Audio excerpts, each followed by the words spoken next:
Welcome to Missteps and Mastery. My name is Michiel. I'm the founder of Bluebird. And with a decade of SaaS and leadership experience, I found that I learn most from my own failures and those of others, and from stories of individuals who have excelled and achieved mastery in certain areas. In this podcast, we unpack the pivotal missteps and the moments of mastery that have driven SaaS leaders to excel. With that said, let me introduce you to our third guest, Matthijs Huiskamp. He is the founder and CEO of Altura. And Altura helps organizations transform how they manage and respond to RFPs, tenders, and proposals. So first of all, welcome to the podcast, Matthijs, and a big thank you for joining. Thank you very much for inviting me. Exciting to be here. Great. Let's dive in. Would you mind starting with a quick high-level introduction of your background and your SaaS journey up to now? Yes, definitely. So I always say that I've done this introduction many times when people ask me to do an introduction. So it might sound a bit polished, but so I'm 32 now. I started entrepreneuring around the age of 19. I grew up in this small town near Zwolle. And I always wanted to create something, but I didn't know what to do. So I started out as more of like a sales, marketing freelancer, working for different kind of companies. Had some adventures in SEO marketing, did a lot of different things. At one point, I primarily worked for this one company where I did a lot of sales, was quite successful there. And came up with this idea for a consumer hardware device. I love creating. I was watching Mythbusters always, one of the best shows from television back then. Absolutely. So there was this myth where they had this idea of being able to cool down any beverage really fast by setting it on fire. Of course, the myth was busted, it didn't work, but it did give me this idea of, hey, is there a possibility to cool down beverages? And I think it was around 21 at the time. It's a really cool problem to solve, right? You're able to get a beer at perfect drinking temperature under a minute. So invest a little bit of my own money, got some angels on board. I think I had a total working capital of 30 or 50K. So of course, getting a consumer hardware device on the market at that age with zero experience and very little capital, it didn't work out, of course. And just around the time that was starting to end that journey, I moved from my small hometown to Utrecht. Didn't know anybody there, so I was already part of this Facebook group called Young Creators. Amazing Facebook group. It still exists and still going strong. So I didn't know anybody when I moved to Utrecht, which was I'd say 10 years ago now. So I decided to go to these Young Creators meetups. And on the first meetup, I met Jordi. Jordi later became a co-founder in Altura. But also what I decided on that first drinks, I was like, hey, this is amazing. It's very cool to talk to like-minded people and learn. And I was exposed to all of these digital people like developers, digital marketeers. Growth hacking was a hot buzzword back then. So I decided to co-found this entrepreneurial organization. I did that together with Jordi as well. So we had meetups every week. We even created this co-working space. And I decided, okay, what to do next for my business. I wanted to do a product again. But after meeting all these amazing digital people who were building products, designing websites, I was like, okay, let's move away from hardware to software and from consumer to B2B. But I had no clue what to do. I didn't have a great idea yet. So I decided to create yet another agency focused at digital innovation, the organizational part of innovation, and also just implementation of software. Doing that for a few years, I eventually came up with the idea for what later became Altura. I was working for multiple enterprises, and I learned that they got most of their revenue by winning RFPs and tenders. Never heard about RFPs and tenders before. and also never heard about the bid teams, like bid managers who bring in that revenue. And I was just amazed by how big it was, but also how not automated it was. No use of data, no learning from the past. I was like, okay, what if we can solve that problem? And that was 5 years ago for the ID, for what now is Altura. Amazing. Thank you for that introduction. And did I read right that it's a $12 trillion industry? Yeah, so it's very big. So 12 trillion is just a public tender market. So basically everything that governments buy, and this can be anything, right? This can be building a new bridge here in Rotterdam. It can be cleaning municipality buildings. Anything you can think of. And then there are also like the commercial tenders, the RFPs. So if you can imagine this building we're in right now, if they want to have it cleaned every day, they will just send out a request for proposal. This is what the building looks like. This is how we want it cleaned. And they'll send it out to like 3 or 5 vendors. And being able to turn that request in a winning proposal, that's what bid teams do. So I'd say maybe even around 50% of the entire world economy goes via RFPs or tenders, yes. Wow, smart choice to dive into that industry. And I've seen a lot of companies succeed who stepped into quite a traditional market and started digitizing in that space. Can you tell a bit about the phase where you're in right now with the company? Yes, so I think, and it's a nice topic also to touch on later, but those first few years were just getting started, right? I remember when I was like I was still studying and I had this like big shot CEO coming to tell his story, and I always thought like, what does this old guy know, right? We have all the new knowledge here, but experience is a big thing, and it really changes a lot. So those first few years was very much about learning. Last year we did our seed round, where we were able to really level up our organization, and now we're at we're making steps international. So we just hired our first local UK sales rep, and we're acquiring customers across Dutch borders now. So that's kind of like the phase we're in. Number of topics that we can touch upon. I'm curious because you said, when we raised that seed round, we really leveled up the organization. I think you guys quite early on also did a round with Perry Oostdam from Record T. Yes. Can you tell us a bit about what those funding rounds have meant for your organization and what you learned from it? Yeah, so we wanted to, early on, we wanted to have this validation of can we get somebody from the industry on board as an investor? And then we also can we get somebody from the SaaS industry on board, somebody that has already done it? And I remember going through this Excel sheet of maybe like 120 angels investors from the SaaS industry. I think I reached out to 9, and those conversations and the questions that Patty asked back then, it was like, oh, we're looking at it the whole wrong way, right? So it just brings a whole new level of knowledge and just getting smart people in.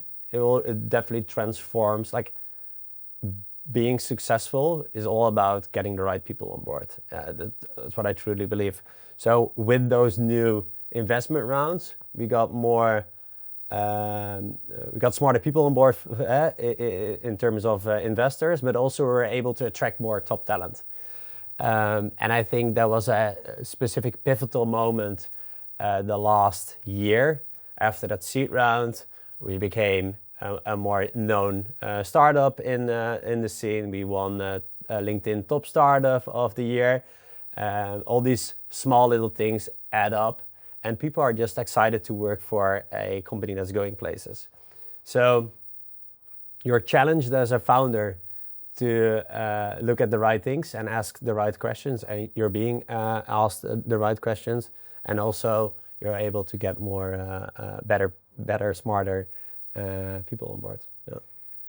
So you mentioned Perry asks certain questions that change your perspective on your own business. Now, this might be very detailed questions. If you don't have the answer, no problem. But I'm curious, can you give an example of what he asked or what perspective he gave you that really changed the way you were looking at your industry and your company? So I think back then it was very much, how does a SaaS business operate, right? I'd never done SaaS. I didn't even know what SaaS stood for before I started. Yeah. Maybe also a few months in when I started, I still didn't know. So he really gave me that frame of reference of how to look at the business. What are those levers? What are those metrics? And that's kind of like how running a bakery is a completely different setup than running a software business. So just those mechanics, that's what he really brought. And also just some great ideas, right? How can you structure it better? How can you, with contracting, with all these like very nitty-gritty things. Yeah. And the nitty-gritty things can often be really, really helpful. Definitely. You mentioned I think you just quite recently started your approach to internationalization. Obviously, something that a lot of companies struggle with. We're going to dive into some, missteps and mastery pieces. But maybe it's a quick question already with regards to the internationalization piece. Like, what have you done so far? What has been working? What has not been working? Yeah, so as a SaaS company, you want to hit certain milestones, right? Especially when you're raising. So we did our seed. We're also looking into potentially doing future rounds. So can this work outside of your home market is often a big question, right? And we've all know examples of companies that have failed. So I think for me, in thinking how to approach this was very much, okay, we can't do too many things at the same time, and we can't make that jump too early. Mm-hmm. But you also can make the jump too late. Yeah. And I think that's a fine line you have to walk. So we decided to go to the UK as a first market. Why? Because of language barriers. We thought, okay, we can just operate with our current team, because if you go to Germany, you also have a German-speaking AE. You want to have a German-speaking CSM. You want to offer it in German. So we decided to go to the UK, and that's also something that Patty mentioned helped with creating that plan, is doing it very step by step. So what ARR level do we want to do local presence, do contracting in local, all these things that you can offer. But we just decided, hey, we want to start with advertising, want to build up the brand. And then when we have the bandwidth and have the people, we want to first put a AE from our Amsterdam office to already start creating that pipeline, and then add a local AE. So we just added our local AE, I'd say 2 or 3 weeks ago. And yeah, they're now making those first moves into the UK. And did you already, when did you decide to hire that AE in the UK? What success had you seen before taking that step? Both pipeline creation went a lot easier and well, better than we anticipated. And also for us, we look at deal size, we look at time to close, those leading metrics. We looked at when we decided, hey, can we accelerate this by putting some boots on the ground? And we still did it like a light version, right? We didn't build an entire office there. We just gave Tom, our local, a subscription to WeWork, but he can also work from home. So eventually you really want to, I truly believe in like this in-office culture. We have mandated office days on Monday and Friday, but I also want to create that culture and create that in the UK. So eventually, if the UK becomes the market we hope it to be for us, I definitely want to build that out there as well. I'm curious to understand the reason why you decided to have boots on the ground as opposed to maybe building a larger HQ in Amsterdam or Utrecht. I think you guys are located in. What is the reason you choose to do that in the UK as opposed to locally? Yeah, I think, and this is also learning and looking learning from others, looking at how others did it. What I often hear is to really be successful in a market, you need to be there. So this not only means boots on the ground in sales reps, but also I need to be there quite often, right? So I'm planning to maybe go live there for a week or 2 weeks a month. I don't want to move there fully because I still want to be very close to the Amsterdam team. But having that dedication from both the leadership and also having somebody that knows the market, feels the market, and can actually just go to a client, right? Go to a prospect. That makes a difference. That a prospect feels that dedication and feels more confident to sign a contract with you if you have local presence. I think that makes a big difference. So we decided to expedite that decision. Great points. I had Lars Mangelsdorf, the co-founder of Yokoi, here with the last episode. He mentioned the same thing. He said you need to go into the market and genuinely go out and speak to people, meet them face to face, understand what's going on in that industry. And I hear this a lot from companies that successfully do internationalization. You need to put your best people on it. So if you have an AE test that different market, put your best AE on it to see if it truly works. So let's move ahead to the next topic. So we'll definitely touch upon mastery in a little bit, but it's always nice to end with that because it's positive. But maybe let's look first at some of the biggest mistakes you've made while you were scaling Altura. Can you share a bit about that? Yeah, I think one of my strengths and also my biggest pitfall is me being ambitious, being a maximizer. I want to do it all. I want to maximize everything. I want to do 10 things at the same time, right? Everybody that knows me well and knows that I'm always doing 10 things at the same time. Works really well for me, but it also, a lack of focus is often a problem for me. Just focusing on the right things and also not moving too fast, right? I often tell this to people close to me. It's if I would be able to redo the entire Altura journey with what I know now, I could have been at this point in maybe 30% of the time. Of course, you need to go through those cycles to learn and to better understand. But I think the biggest problem was not having this clear focus, not fixing the right things first before taking the next step. So willing to move too fast. And I think if you get the base things right, if you really focus on that solving that specific problem, and not already, okay, how can we scale this? How can we... I think it did bring us to where we are now because we always said, okay, we do a lot of things and we do everything perfect. But sometimes it is better to just get a laser focus and do one thing really good instead of doing 10 things quite good. Very similar to what our first podcast guest said, Hans from Niepel. He also mentioned lack of focus.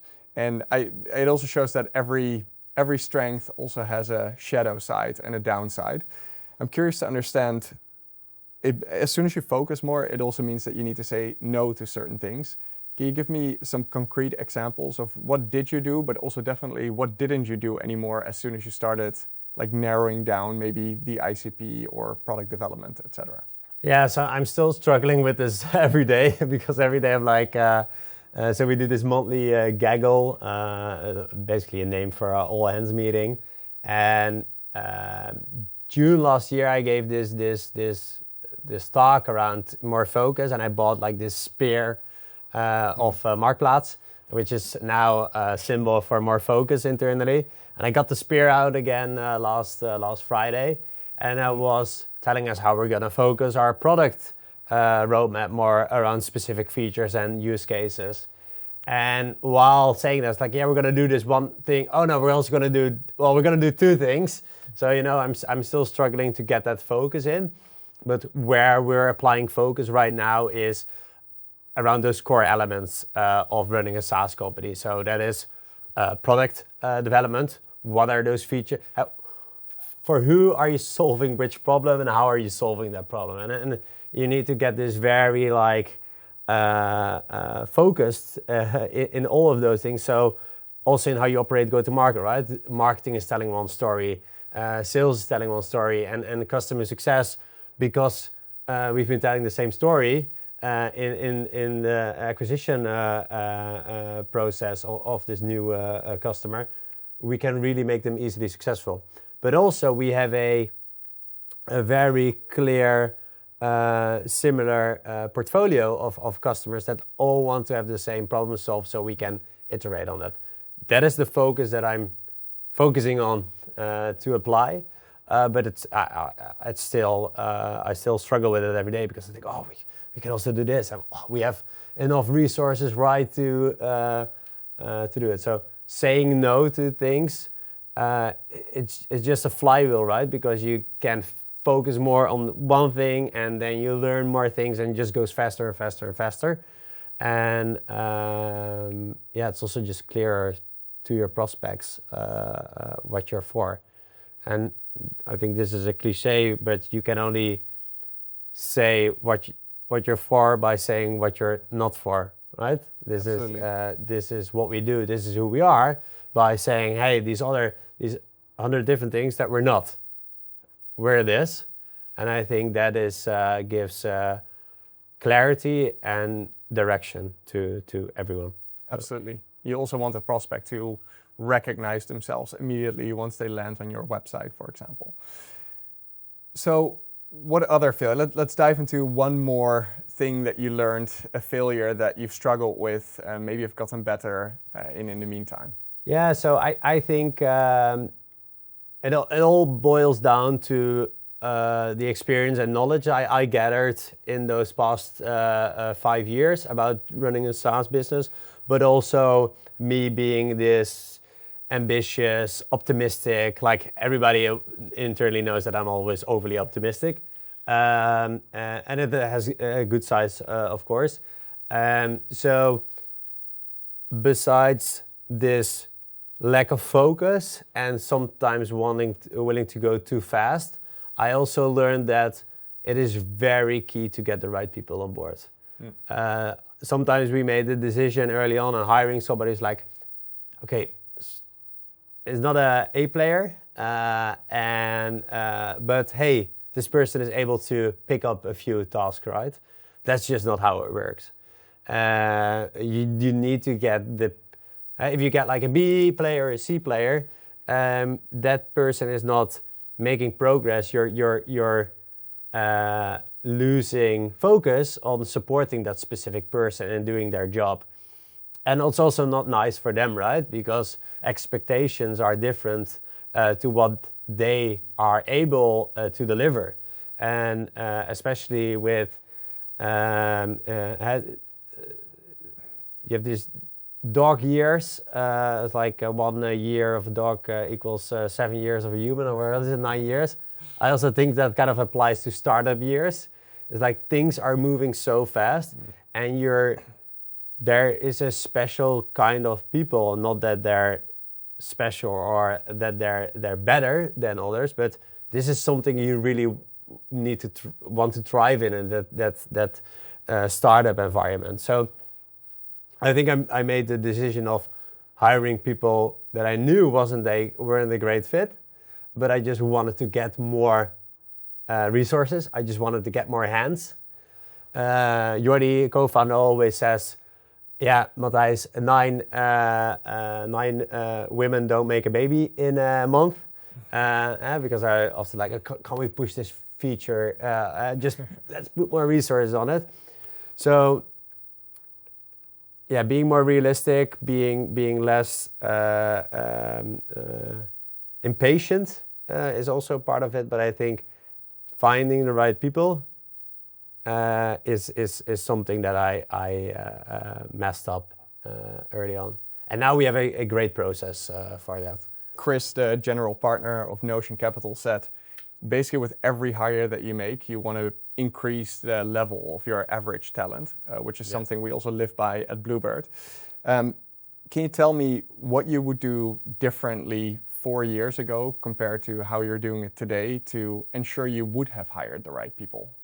I think what I wanted to do is I wanted to hire. We've just had 5 new people starting a week ago with some 2 senior, a VP of engineering, a head of marketing, and you can just feel the energy, but also the knowledge. You can feel that they're bringing something new, right? And all the 3 ICs that we hired were also just like, oh, these people are really good. But especially if you somebody more on the senior leadership side, they also bring something beyond just the execution. I would have wished that we could get those people on earlier, but it is really hard to. I remember when we were very early, I was this inexperienced, how old was I, like 26, 27 guy that never done SaaS. We were doing like 20K AR back then in the first year. Who's going to work there? Like, are they going to, especially also for salespeople, right? Are they able to hit their quota? Is there job security? Especially people more senior side, they also have families. They have, they need to have some job security. So even though I wished we could attract more of like this, these senior people earlier, I doubt if we were able to. So maybe I would just not hired a few people that we had to let go of, or that left, which we potentially could already see coming when making the decision. Looking back, at the time, it all felt right, like the right decision. But I think, that would be a change I would have wanted to make. Got it. And how are you now succeeding in attracting that talent? You mentioned you have a better process, you have a better name in the market. Yeah, so I think it's like employee branding, right? Just people knowing and wanting to work at Altura. I always have a final conversation with any potential new hire. I also ask them, why do you want to work here? Well, they feel like we're going places, right? We're doing cool stuff here. People want to be part of a cool journey. So the employee branding is definitely part of it. Then we have Olivia. She's our talent acquisition lead.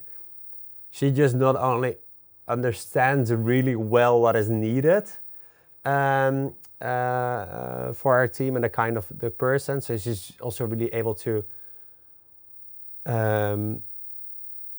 ask the right questions to hiring managers and challenge them to look for the right people.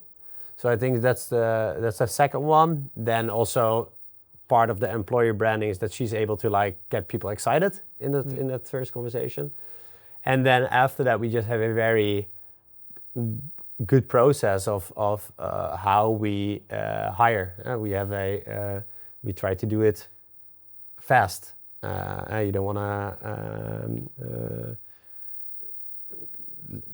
to, from first conversation to offer, it should not take more than a few weeks, in my opinion. So, and getting multiple views on it, so having multiple different people involved in the hiring process, and also finally that final CEO interview, how it's called in the process, that conversation with me, is where I just do that. Like, I'm pretty good at reading people. I can feel what somebody's like, and I want to understand, is this person a mindset and culture fit of what we're trying to do here at Altura? Yeah. So it often happens, and I think in 1 1/3, I'm like at the final conversation, like, no, this is not a fit. Even though the person had like 3 or 5 conversations before, still it's like, no, we shouldn't go for this person. Yeah, which I think is exactly your role as CEO of the business.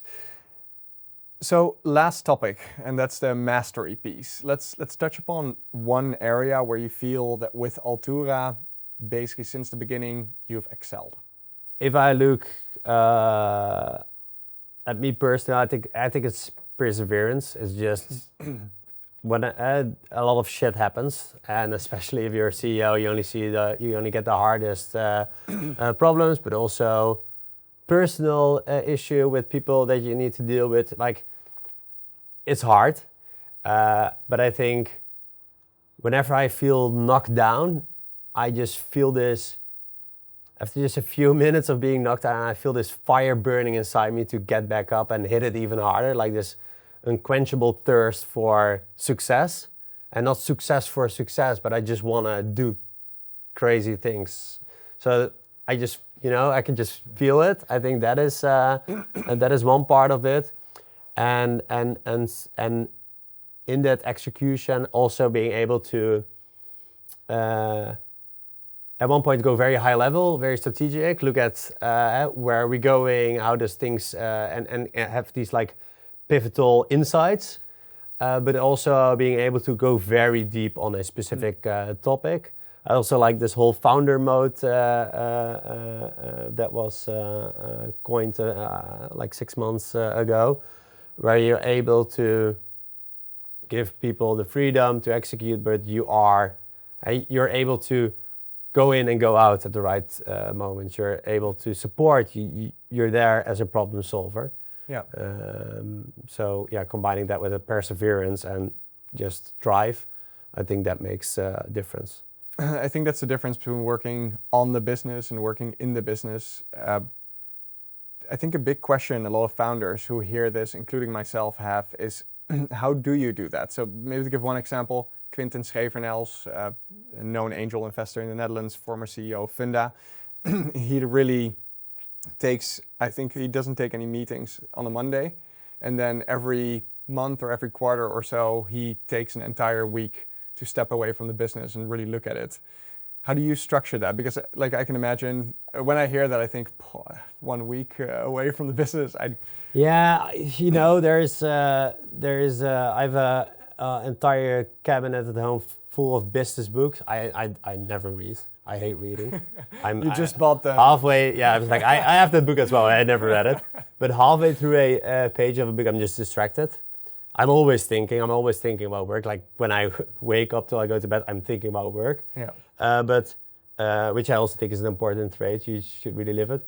But yeah, I think there's a different right for the journey of Quinten being a CEO of Funda and an angel investor. It's completely different than being a founder. Because yes, it's nice to have specific, okay, I'm not doing any meetings before 12. I'm taking every 2 months, every month doing a thinking day.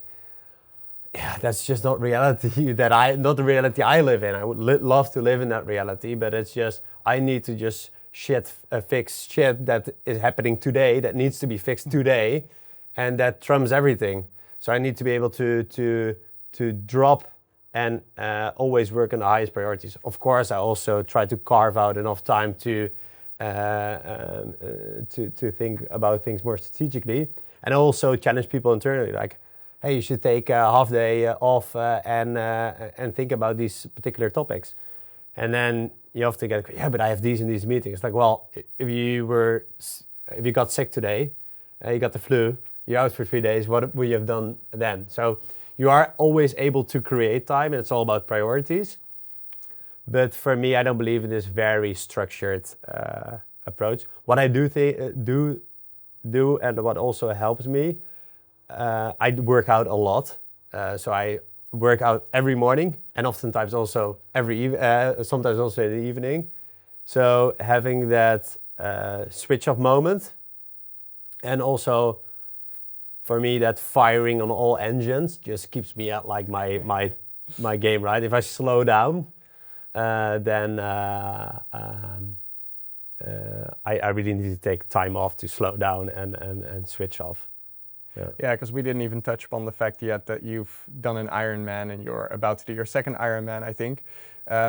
Would you say that those are then typically the moments that you have your epiphanies? Yeah, definitely. Yeah.